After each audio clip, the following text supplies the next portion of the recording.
Assalamualaikum warahmatullahi wabarakatuh. Saya akan menjelaskan tentang tugas ujian akhir semester saya. Sebelumnya perkenalkan, nama saya Chandra Hidayat, NIM 228113169. Saya di kelas A26. Saya akan menjelaskan tentang tugas pada mata kuliah literasi digital kitab kuning.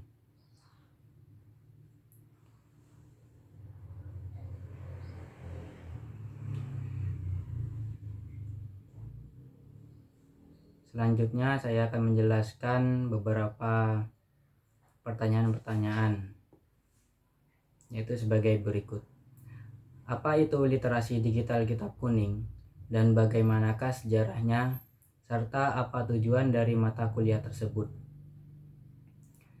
Literasi kitab kuning. Kitab kuning sendiri merupakan pengajaran kitab-kitab Islam klasik atau kitab-kitab lama yang dalam bahasa Arab merupakan karangan ulama yang dianut oleh paham Syafi'iyah, yang merupakan ciri khas dalam proses belajar mengajar di pondok pesantren. Kitab kuning diartikan sebagai buku atau kitab dengan cetakan menggunakan kertas yang berwarna kuning. Namun secara istilah, kitab kuning itu diartikan sebagai kitab atau buku yang berbahasa Arab. Isinya membahas ilmu pengetahuan agama Islam yang meliputi fikih, usul fikih, tauhid, akhlak tasawuf, tafsir Al-Quran, serta ulumul Quran, hadis dan juga ulumul hadis, dan lainnya sebagainya, yang ditulis oleh ulama-ulama salaf dan dipergunakan sebagai bahan pengajaran yang utama di pondok pesantren. Tidak diketahui secara pasti kapan kitab kuning dijadikan sebagai rujukan pokok dalam pendidikan Islam di Indonesia. Namun yang jelas kitab kuning telah ada sebelum munculnya pesantren. Kitab kuning menggunakan bahasa Arab dan sudah dikenal serta dipelajari sekitar abad ke-16. Hal inilah yang dijadikan dasar mengenai beberapa naskah yang berbahasa Arab, Melayu, dan Jawa ke Eropa pada tahun 1600 Masehi, yang diantaranya berbahasa Arab, berbahasa mengenai ilmu fikih. Kitab kuning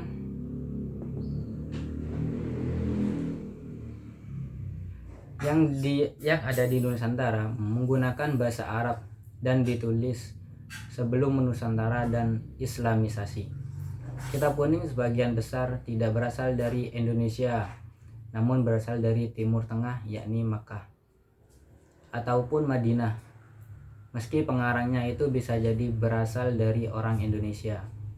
Ada 3 tokoh penulis yang berasal dari Nusantara, yakni sekitar abad ke-20, yang menulis mengenai kitab kuning. Yang pertama ada Ahmad Khotib, yaitu wafat pada tahun 1915 Masehi. Beliau berasal dari Minangkabau dan dinobatkan sebagai Bapak Reformasi Islam Indonesia. Beliau juga merupakan seorang murid dari Syekh Nawawi Al-Bantani.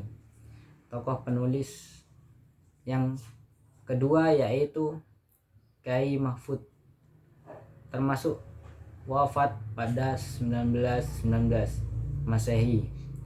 Beliau menyelesaikan pendidikannya di bawah bimbingan guru-guru Arab terbesar, yakni di Masjidil Haram, dan juga menjadi ahli qiraat Al-Quran.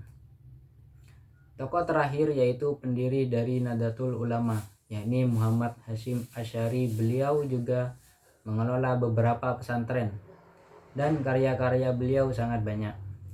Kitab kuning menjadi salah satu sistem nilai dalam kehidupan pesantren dan menjadikan ciri khas dari pesantren itu sendiri.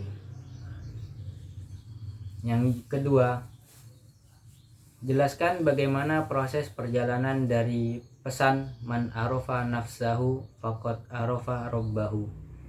Ada apa dengan diri manusia dan apa yang harus dikenali di dalam diri manusia?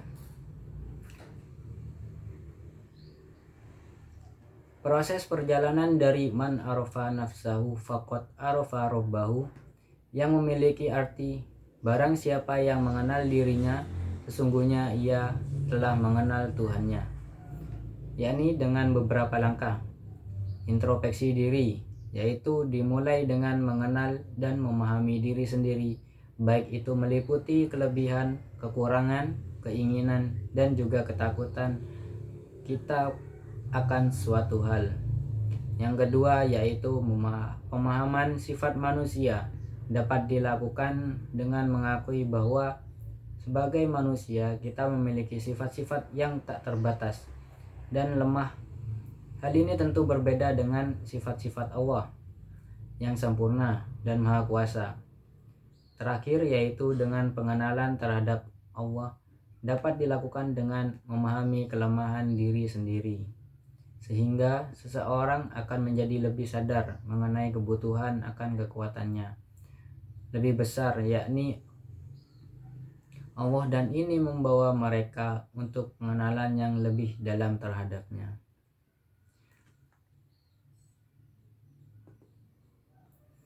Dapat disimpulkan bahwa maksud dari iman arafa nafsahu yaitu bagaimana kita dapat mengenal diri sendiri, namun juga dituntut untuk memahami hubungan kita dengan Sang Pencipta serta alam semesta. Manusia merupakan makhluk yang kompleks dengan berbagai dimensi, baik itu fisik, emosional, intelektual, serta spiritual. Mengenali diri sendiri merupakan langkah pertama untuk pertumbuhan pribadi dan profesional yang berkelanjutan. Hal ini yang akan membantu dalam membangun hubungan yang lebih baik dengan orang lain guna mencapai kepuasan hidup yang lebih besar. Untuk melakukan hal tersebut, dalam diri manusia ada beberapa aspek yang harus dikenali atau kita pahami. Yang pertama yaitu ada sifat dan karakter. Dapat dilakukan dengan menganalisis sifat-sifat pribadi yang akan mempengaruhi interaksi kita dengan orang lain dan serta lingkungan. Kedua yaitu potensi dan bakat. Dengan menyadari potensi dan bakat yang dimiliki, maka kita dapat mengembangkannya dan memanfaatkannya dalam kehidupan sehari-hari. Yang terakhir yaitu mengetahui kelemahan serta keterbatasan, yaitu dengan mengakui kelemahan agar dapat bisa terus belajar dan tumbuh serta belajar dari pengalaman yang sudah dilakukan. Yang selanjutnya, pertanyaannya, bagaimana proses perjalanan dari iman, Islam, dan ihsan sehingga bisa membentuk peradaban manusia? Iman. Apa iman? Iman artinya yaitu meyakini, dalam hati diucapkan secara lisan dan dilaksanakan dengan perbuatan. Rukun iman yang kita ketahui itu ada 6. Yang pertama, iman kepada Allah Subhanahu wa Ta'ala. Yang kedua, iman kepada malaikat Allah. Yang ketiga, iman kepada kitab-kitab Allah. Yang keempat, iman kepada Rasul-Rasul Allah. Dan yang kelima, iman kepada hari akhir atau hari kiamat. Dan yang terakhir yaitu iman kepada qada dan qadar. Iman merupakan langkah pertama yang berkaitan dengan kepercayaan dalam hati, seperti yang sudah dijelaskan. Iman artinya meyakini. Jika seseorang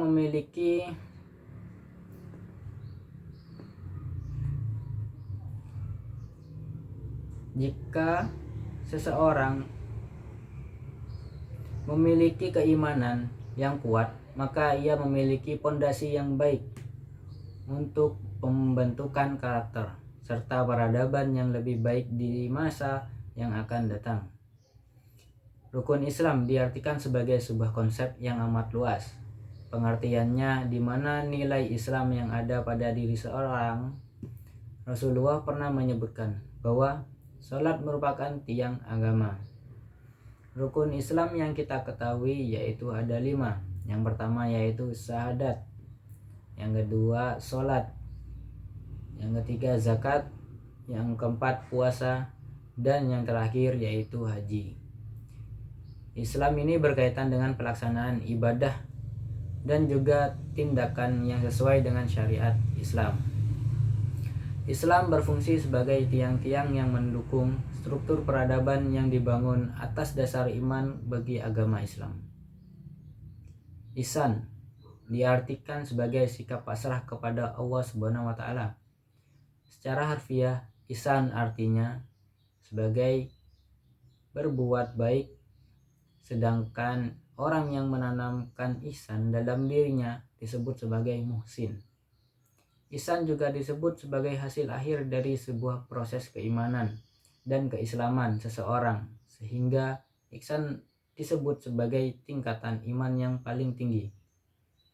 Ihsan juga disebut sebagai tingkatan tertinggi dan berkaitan dengan kesempurnaan dalam hal beribadah, seolah-olah seorang melihat Allah atas setidaknya dengan kesadaran bahwa Allah sedang melihatnya. Ihsan merupakan atap yang melengkapi bangunan peradaban di mana individu tidak hanya melakukan tindakan yang benar, namun juga dengan niat yang tulus serta hati yang bersih. Berdasarkan penjabaran barusan dapat dikatakan bahwa iman, Islam, dan ihsan bekerja sama dengan membentuk peradaban manusia yang berlandasan pada prinsip-prinsip etis dan moral yang tinggi. Yang selanjutnya pertanyaannya, sholat yang bagaimanakah yang bisa mencegah manusia dari perbuatan keji dan mungkar? Sholat yang bagaimanakah yang dapat mencegah manusia dari perbuatan keji dan mungkar? Yaitu sholat yang dilakukan dengan penuh kesadaran, keikhlasan, dan ketaatan pada syariat Islam. Seperti firman Allah dalam Quran surat Al-Ankabut ayat 45.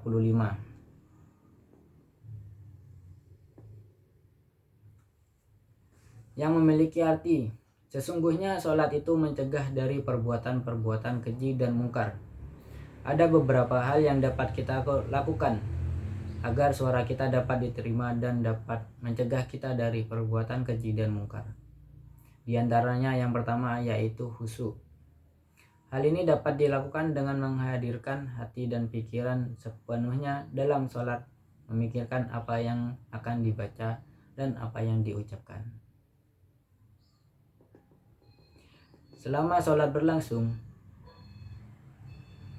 Yang kedua yaitu ikhlas. Maksudnya yaitu melakukan sholat semata-mata karena Allah tanpa riya ataupun pamer atau mencari pujian dari manusia yang lain. Hal yang tidak kalah penting yaitu memenuhi syarat dan rukun sholat, baik itu termasuk wudhu, menghadap kiblat, serta melaksanakan gerakan dan juga bacaan dengan baik dan benar.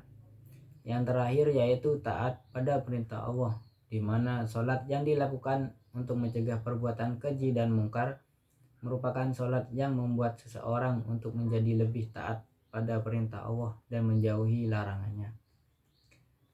Dengan kita melakukan sholat dengan ikhlas, khusyuk, serta rasa takut kepada Allah, itu akan mendatangkan aspek positif pada hati dan juga perilaku seseorang, sehingga kita akan secara sadar menjauhi perbuatan yang dilarang oleh Allah. Selain itu, sholat yang khusyuk dan ikhlas akan menerangi hati, membersihkan jiwa, dan meningkatkan keimanan kita yang nantinya akan mencegah seorang diri dari perbuatan keji dan mungkar. Pertanyaan yang selanjutnya, apa pengertian dari akhlak dan adab? Bukankah Rasulullah diutus oleh Allah Subhanahu wa taala untuk menyempurnakan akhlak? Apa katanya? Akhlak dan adab dan bagaimana ruang lingkup keduanya? Adab secara bahasa artinya sebagai kesopanan, kehalusan akhlak, juga dikatakan sebagai sopan santun.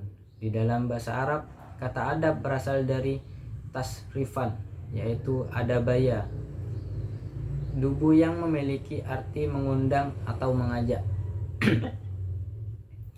Ada secara istilah diartikan sebagai norma atau perilaku sopan santun kepada orang lain, terutama kepada orang yang lebih tua, agar pergaulan sesama manusia tetap terjaga dan harmonis. Hal ini yang didasarkan atau aturan agama, terutama agama Islam. Sedangkan akhlak merupakan tabiat atau watak alami dari manusia. Akhlak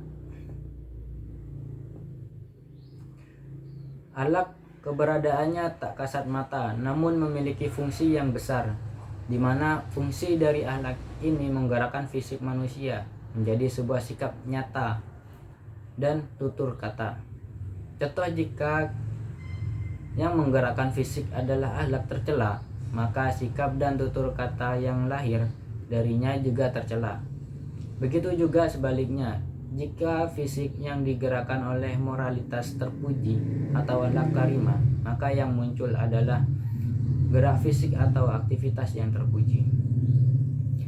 Dapat kita pahami bahwa akhlak itu merujuk pada sifat-sifat batiniah yang menjadi dasar dari perilaku seseorang, baik itu kejujuran, kesabaran, dan kebaikan hati.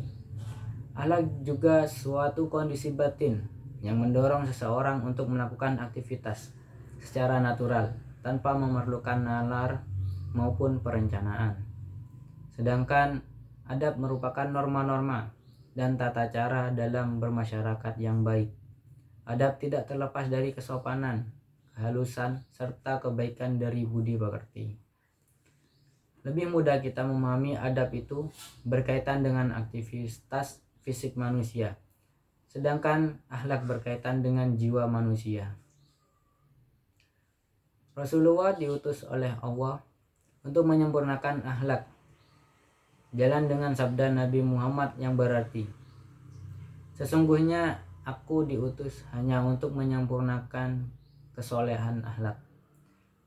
Ruang lingkup akhlak dan adab dalam Islam itu sangat luas, di mana akhlak mencakup segala tindakan baik dan buruk yang berasal dari sifat batiniah, sedangkan adab lebih spesifik kepada perilaku baik dan sopan dalam interaksi sosial.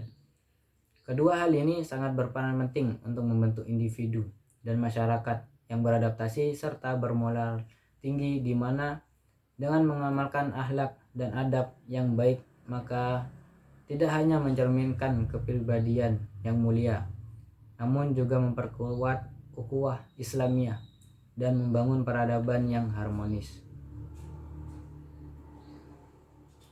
Sekian dari penjelasan saya ucapkan terima kasih. Wassalamualaikum warahmatullahi wabarakatuh.